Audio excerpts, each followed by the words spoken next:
Welcome. आता आपण पुढचा टॉपिक पाहणार आहे माफी. एखाद्याचं फॉरगिव्हनेस. एखाद्या नात्यामध्ये आपल्याला त्रास जाणवत असेल तर त्या व्यक्तीला माफ करता आलं पाहिजे. ही अत्यंत महत्वाची भावना आहे.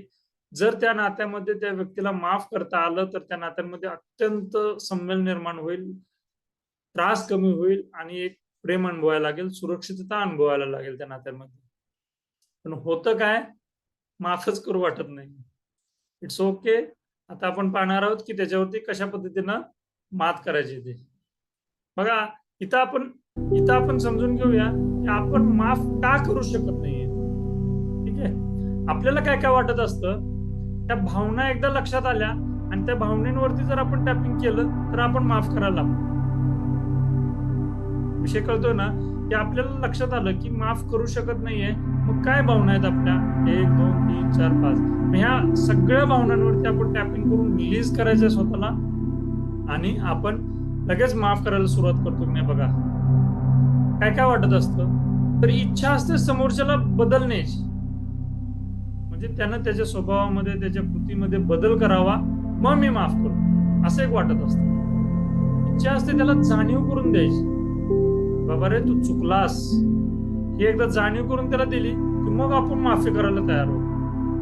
परत काय होतं, त्याला शिक्षा करायची, कशी तर त्याला पनिशमेंट व्हावी, कुणीतरी किंवा आपण स्वतःहून त्याला पनिशमेंट दिली, मग कुठेतरी मनाचं समाधान होतं आणि मग वाटतं की चला त्याला माफ केला आपण. इच्छा असते त्याला तोटा करायची, त्याचा कुठेतरी तोटा व्हावा असं वाटत असतं.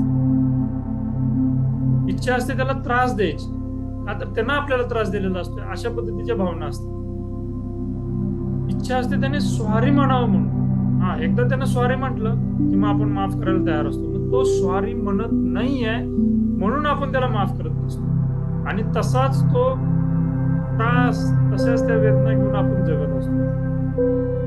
माफी करणे म्हणजे नेमकं काय, तर हा सगळा राग आणि हे सगळ्या बदल्याच्या भावना सोडून देणे.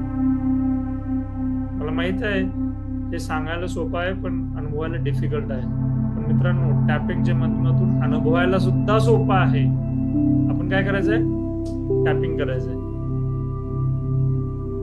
कराटे 54 पासून कितीही झाले तरी मी त्याला माफ करू शकत नाही, माझ्याकडून जमणारच नाही, असं असले तरी मी स्वतःला संपूर्णपणे स्वीकारतो, मी माझ्यावरती प्रेम करतो. त्या व्यक्तीला, त्या प्रसंगाला सगळं समोर आणायचं, अशा पद्धतीने टॅपिंग करायचंय. नेक्स्ट, मी बरोबर वागून सुद्धा मला त्रास दिला, त्यामुळे त्याला माफ करणे तर सोडाच, उलट शिक्षा करावी असे वाटते. असे असले तरी मी स्वतःला संपूर्णपणे स्वीकारतो, मी माझ्यावरती प्रेम करतो. नेक्स्ट, मला माफ करणे खूप जड जाते, माफी करू वाटत नाही. माफ करण्याचे महत्व मला पटले आहे पण माझ्याकडून होत नाही. असे असले तरी मी स्वतःला संपूर्णपणे स्वीकारतो, मी माझ्यावरती प्रेम करतो.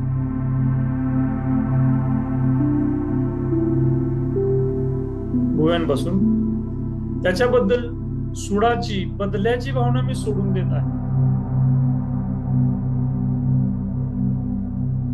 नेक्स्ट, मी कोणालाही सहज माफ करू शकतो. नेक्स्ट, त्याने त्याच्या स्वभावामध्ये बदल करावा असे वाटते. नेक्स्ट, मी त्याला माफ करायला शिकतो. नेक्स्ट, त्याला धडा शिकवावा असे वाटते. नेक्स्ट, माफी केल्याने मला हलके वाटते.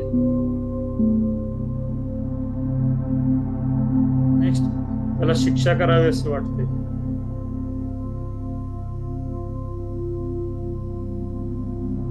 नेक्स्ट, त्याच्या फायद्याच्या गोष्टी सांगू वाटत नाही. नेक्स्ट, माफी केल्याने माझी आंतरिक ताकद वाढल्याचे जाणवते. नेक्स्ट, त्याला त्याच्या चुकीची जाणीव करून देऊन एकदा तरी सॉरी म्हणायला लावायचे असे वाटते. माफी केल्याने माझे महत्व वाढल्याचे मी अनुभवत आहे. महत्व वाढल्याचे मी अनुभवत आहे.